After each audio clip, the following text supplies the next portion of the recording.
नमस्कार साथियों, हिंदी नाट्यशाला में आप सभी का पुनः हार्दिक अभिनंदन है। हम पढ़ रहे हैं कक्षा 11 के लिए निर्धारित एनसीईआरटी की पाठ्य पुस्तक आरोह। आरोह के अंतर्गत आज हमारा जो पाठ का शीर्षक रहेगा वह रहेगा जामुन का पेड़। वर्तमान में कक्षा 11 की ये जो पुस्तकें हैं, कक्षा 11-12 की, यह आपकी जो केवीएस परीक्षा है पीजीटी उसके लिए निर्धारित की गई है। तो इसी के अंतर्गत पूर्व के 7 पाठ हम पढ़ चुके हैं क्रमानुसार। 8वां पाठ जामुन का पेड़ आज हम पूरा पढ़ेंगे। यह एक हास्य व्यंग्य रचना है। यह जामुन का पेड़ जो है वो नेट परीक्षा के सिलेबस में भी सम्मिलित है। सबसे पहले हम लेखक परिचय देखेंगे, फिर पाठ परिचय देखेंगे और उसके पश्चात हम इस पाठ को पढ़ेंगे। इनकी एक प्रसिद्ध लाइनें हैं जो इनकी रचना है आईने के सामने, उससे ली गई हैं। कृष्ण चंद्र जी कहते हैं, अफसोस इस बात का नहीं कि मौत बेरहम है, अफसोस इस बात का है कि अस्पताल बेरहम क्यों है। अब आप यहीं से समझ सकते हैं इनका व्यंग्य करने का तरीका। बहुत गहरी बात को बहुत सरल शब्दों में इन्होंने कह दिया। इन पंक्तियों के माध्यम से अस्पताल बेरहम क्यों है, प्रशासनिक तंत्र जो है, हमारा प्रशासनिक ढांचा जो है, उस पर इन्होंने सीधे सीधे व्यंग किया है। आगे देखते हैं कृष्णचंद्र जी। आप परीक्षा की दृष्टि से जब पढ़ेंगे तो इनका जो लेखक का परिचय है ये बहुत उपयोगी सिद्ध होगा परीक्षाओं में, तो ध्यानपूर्वक सुने और ध्यान भी रखें। जन्म सन 1914, पंजाब के वजीराबाद गांव, जिला गुजराकला में। प्रमुख रचनाएं हैं एक गिरजा एक खंदक, यूकेलिप्टस की डाली, कहानी संग्रह है शिकस्त, जरगांव की रानी, सड़क वापस जाती है, आसमान रोशन है, एक गधे की आत्मकथा, अन्नदाता, हम वहशी हैं, जब खेत जागे, 52 पत्ते, एक वायलिन, समंदर के किनारे, कागज की नाव, मेरी यादों के किनारे, उपन्यास इत्यादि। साहित्य अकादमी सहित बहुत से पुरस्कार इन्हें मिले हैं। मृत्यु हुई सन 1977 में। अब परिचय देखिएगा। प्रेमचंद के बाद जिन कहानीकारों ने कहानी विधा को नई ऊंचाइयों तक पहुंचाया उनमें उर्दू कथाकार कृष्णचंद्र का नाम महत्वपूर्ण है। तो ये क्या है? उर्दू कथाकार हैं। कौन? कृष्णचंद्र। प्रगतिशील लेखक संघ से उनका गहरा संबंध था जिसका असर उनकी रचनाओं में स्पष्ट रूप से झलकता है।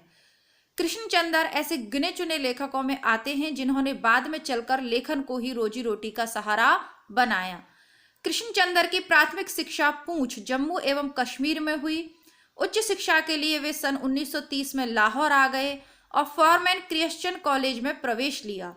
1934 में पंजाब विश्वविद्यालय से उन्होंने अंग्रेजी में एमए किया। बाद में उनका जुड़ाव फिल्म जगत से हो गया और अंतिम समय तक वे मुंबई में ही रहे। यूं तो कृष्णचंद्र ने उपन्यास, नाटक, रिपोर्टाज और लेख भी बहुत से लिखे, लेकिन उनकी पहचान कहानीकार के रूप में अधिक हुई। महालक्ष्मी का पुल, आईने के सामने आदि उनकी मशहूर कहानियां। तो 2 कहानियां बहुत ही फेमस हैं, एक है आईने के सामने और दूसरी है महालक्ष्मी का पुल। उनकी लोकप्रियता इस कारण भी है कि वे काव्यात्मक रोमानियत और शैली की विविधता के कारण अलग मुकाम बनाते हैं। कृष्णचंद्र उर्दू कथा साहित्य में अनूठी रचनाशीलता के लिए बहुचर्चित रहे हैं। वे प्रगतिशील और यथार्थवादी नजरिए से लिखे जाने वाले साहित्य के पक्षधर थे। जामुन का पेड़ कृष्णचंद्र की एक प्रसिद्ध हास्य व्यंग कथा है। हास्य व्यंग के लिए चीजों को अनुपात से ज्यादा फैला फुलाकर दिखलाने की परिपाटी पुरानी है और यही कहानी भी उसका अनुपालन करती है। इसीलिए यहाँ घटनाएं अतिशयोक्ति पूर्ण है। अविश्वसनीय जान पड़े तो कोई हैरत नहीं। विश्वसनीयता ऐसी रचनाओं के मूल्यांकन की कसौटी नहीं हो सकती। प्रस्तुत पाठ में हंसते हंसते ही हमारे भीतर इस बात की समझ पैदा होती है कि कार्यालय तौर तरीकों में पाया जाने वाला विस्तार कितना निरर्थक और पदानुक्रम कितना हास्यास्पद है। बात यहीं तक नहीं रहती, इस व्यवस्था के संवेदन शून्य और अमानवीय होने का पक्ष भी हमारे सामने आता है। यही चीज मैंने कहा कि व्यंग्यकार है, लेकिन कैसे हल्के फुल्के तरीके से व्यंग करते हैं। गहरी चोट गहरी है। तो ये सेक्रेटरीट का कार्यालय है, इसका दृश्य यहाँ अंकित किया गया है जहां यह जामुन का पेड़ गिर गया है। जामुन का पेड़ शीर्षक है हमारे आज के पाठ का, पाठ नंबर 8 का। जो नए परीक्षार्थी पहली बार इस चैनल से जुड़ रहे हैं उन्हें मैं बता दूं कि एनसीईआरटी की 11वीं की बुक्स आपको आरोह वाली जो है इसकी प्लेलिस्ट मैंने बना दी है, कुल मिला के अलग से सब चीज़ों की प्लेलिस्ट है, क्रमबद्ध रूप से मिल जाएंगे। प्लेलिस्ट नाम से ही है 11th की बुक्स। 12th की बुक्स आपको हिंदी बुकशाला चैनल पे मिलेंगी, डिस्क्रिप्शन बॉक्स में मैं लिंक दे दूंगी, क्योंकि जल्दी हमें सिलेबस कंप्लीट करना है तो दोनों जगह हमें पढ़ना पड़ेगा। रात को बड़े जोर का झक्कड़ चला, सेक्रेटरिएट के लॉन में जामुन का एक पेड़ गिर पड़ा। सवेरे को जब माली ने देखा तो उसे पता चला कि पेड़ के नीचे एक आदमी दबा पड़ा है। माली दौड़ा दौड़ा चपरासी के पास गया, चपरासी दौड़ा दौड़ा क्लर्क के पास गया, क्लर्क दौड़ा दौड़ा सुप्रीडेंट के पास गया, सुप्रीडेंट दौड़ा दौड़ा बाहर लॉन में आया। मिनटों में गिरे हुए पेड़ के नीचे दबे हुए आदमी के चारों ओर भीड़ इकट्ठी हो गई। बेचारा जामुन का पेड़ कितना फलदार था, एक क्लर्क बोला। और इसकी जामुनें कितनी रसीली होती थी, दूसरा क्लर्क याद करते हुए बोला। मैं फलों के मौसम में झोली भरकर ले जाता था, मेरे बच्चे इसकी जामुनें कितनी खुशी से खाते थे, तीसरा क्लर्क लगभग रुआंसा होकर बोला। मगर यह आदमी, माली ने दबे हुए आदमी की तरफ इशारा किया। हाँ, यह आदमी। सुप्रीडेंट सोच में पड़ गया, यानी सबको ये चिंता है कि जामुन नहीं खा पाएंगे, पर उस पेड़ के नीचे आदमी दब गया, उसके बेचारे की कुछ नहीं। पता नहीं जिंदा है कि मर गया, एक चपरासी ने पूछा। मर गया होगा, इतना भारी पेड़ जिसकी पीठ पर गिरे वह कैसे बच सकता है, दूसरा चपरासी बोला। नहीं, मैं जिंदा हूं, दबे हुए आदमी ने बड़ी कठिनता से कराहते हुए कहा। जिंदा है, एक क्लर्क ने ताज्जुब से कहा। पेड़ को हटाकर इसे जल्दी से निकाल देना चाहिए, माली ने सुझाव दिया। मुश्किल मालूम होता है, एक सुस्त कामचोर और मोटा चपरासी बोला। पेड़ का तना बहुत भारी और वजनी है। क्या मुश्किल है, माली बोला। अगर सुप्रीडेंट साहब हुक्म दें तो अभी 15-20 माली, चपरासी और क्लर्क लगाकर पेड़ के नीचे से दबे हुए आदमी को निकाला जा सकता है। माली ठीक कहता है, बहुत से क्लर्क एक साथ बोल पड़े। लगाओ जोर, हम तैयार हैं। एक साथ बहुत से लोग पेड़ को उठाने को तैयार हो गए। ठहरो, सुप्रीडेंट बोला, मैं अंडर सेक्रेटरी से पूछ लूं। सुप्रीडेंट अंडर सेक्रेटरी के पास गया। अंडर सेक्रेटरी डिप्टी सेक्रेटरी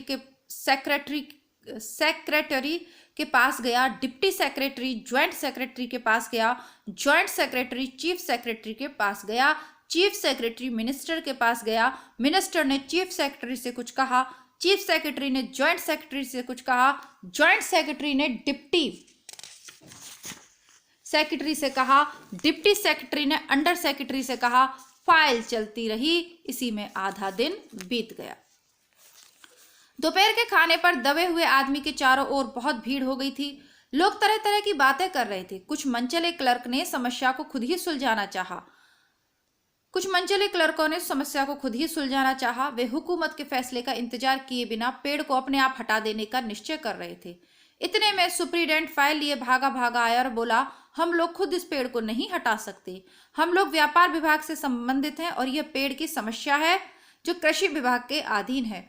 मैं इस फाइल को अर्जेंट मार्क करके कृषि विभाग को भेज रहा हूं, वहां से उत्तर आते इस पेड़ को हटवा दिया जाएगा। दूसरे दिन कृषि विभाग से उत्तर आया कि पेड़ व्यापार विभाग के लॉन में गिरा है, इसलिए पेड़ को हटवाने या न हटवाने की जिम्मेदारी व्यापार विभाग पर है। यह उत्तर पढ़कर व्यापार विभाग को गुस्सा आ गया। उन्होंने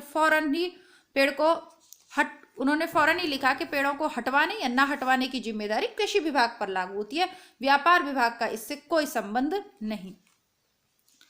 दूसरे दिन भी फाइल चलती रही। शाम को जवाब आया, हम इस मामले को हार्टिकल्चर डिपार्टमेंट के हवाले कर रहे हैं, क्योंकि यह एक फलदार पेड़ का मामला है और एग्रीकल्चर डिपार्टमेंट अनाज और खेतीबाड़ी के मामलों में फैसले लेने का हकदार है। जामुन का पेड़ चूंकि एक फलदार पेड़ है, इसलिए यह पेड़ हार्टिकल्चर डिपार्टमेंट के अंतर्गत आता है। रात को माली ने दबे हुए आदमी को दाल भात खिलाया, जबकि उसके चारों तरफ पुलिस का पहरा था कि कहीं लोग कानून को अपने हाथ में लेकर पेड़ को खुद से हटाने की कोशिश ना करें। मगर एक पुलिस कांस्टेबल को दया आ गई, उसने माली को दबे हुए आदमी को खाना खिलाने की इजाजत दे दी।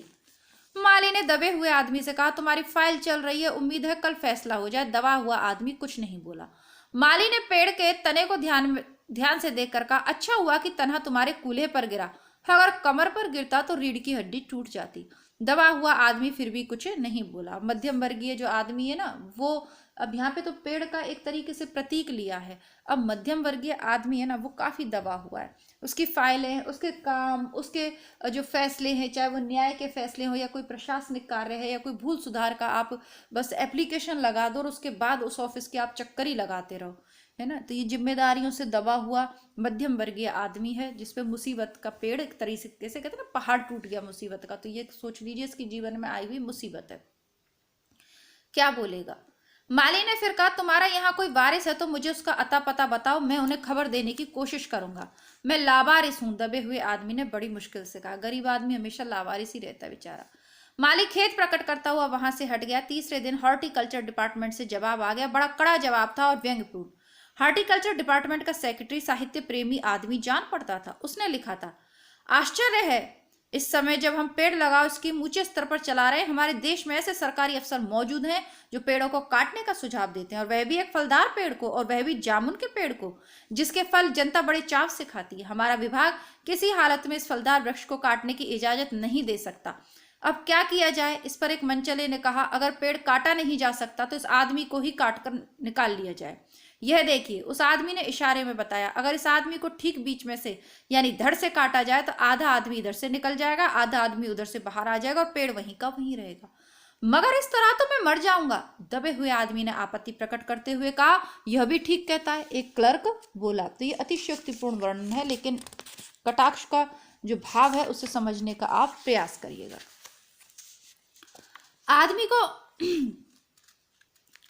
आदमी को काटने वाली युक्ति प्रस्तुत करने वाले ने भरपूर विरोध किया। आज आप जानते नहीं, आजकल प्लास्टिक सर्जरी कितनी उन्नत हो चुकी है।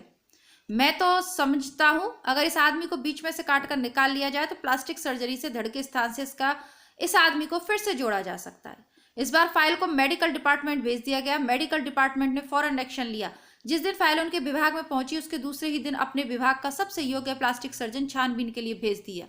सर्जन ने दबे हुए आदमी को अच्छी तरह टटोलकर उसका स्वास्थ्य देखकर, खून का दबाव देखा, नाड़ी की गति को परखा, दिल और फेफड़ों की जांच करके रिपोर्ट भेज दी कि इस आदमी का प्लास्टिक ऑपरेशन तो हो सकता है और ऑपरेशन सफल भी होगा, मगर आदमी मर जाएगा।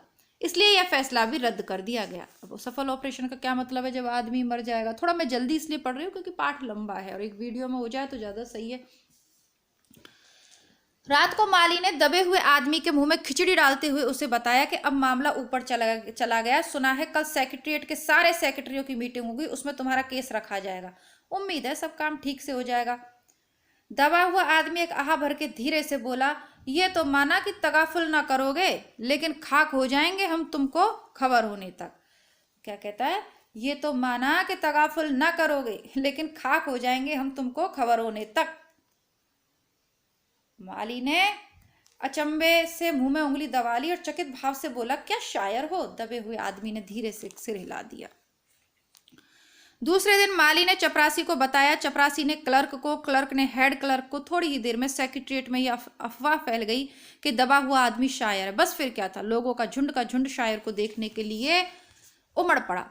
इसकी चर्चा शहर में भी फैल गई और शाम तक गली गली से शायर जमा होने शुरू हो गए। सेक्रेटरीट का लॉन भली भांति भांति के कवियों से भर गया और दबे हुए आदमी के चारों ओर कवि सम्मेलन का सा वातावरण उत्पन्न हो गया। सेक्रेटरीट के कई क्लर्क और अंडर सेक्रेटरी तक जिन्हें साहित्य और कविता से लगाव था रुक गए।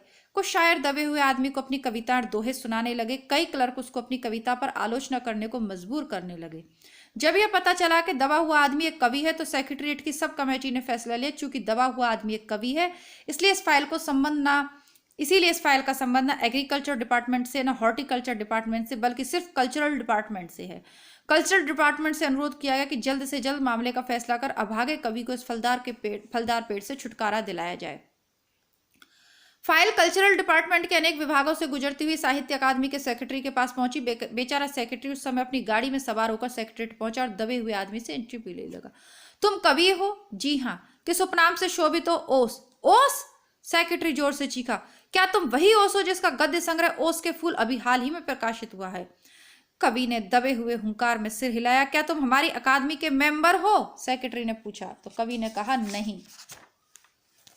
आश्चर्य है, इसका कौन सा जो है संग्रह था, ध्यान से देख लीजिएगा।